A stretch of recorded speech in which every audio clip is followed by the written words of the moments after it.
Hey guys, it's Austin at Hunt Ford Chrysler in Franklin, Kentucky. Got the new 2019 F150 Raptor here for you to look at.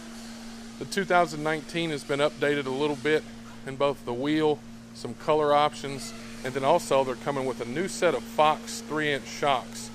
You know, like the outgoing 2018s, they've still got the Fox shocks, but the 19s are a little bit updated, and I'll kind of show you what I'm talking about here.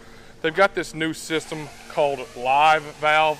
And basically what it does is it's got sensors in both the body and the suspension that change compression rates in real time.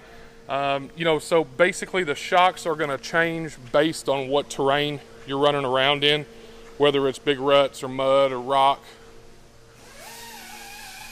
So I think that's pretty cool.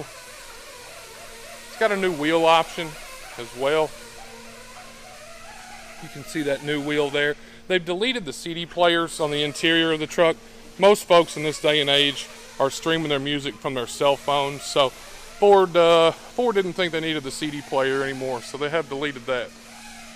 We've got this truck here and for sale. If you've got any questions, I'll put my 1-800 number down at the bottom where you can get in touch with me. We're at 625 Garvin Lane in Franklin, Kentucky. We're right off exit 6 off the interstate, the home of no dealer fees and no dock fees. So my name's Austin. We appreciate y'all's time, and we hope you enjoyed the video.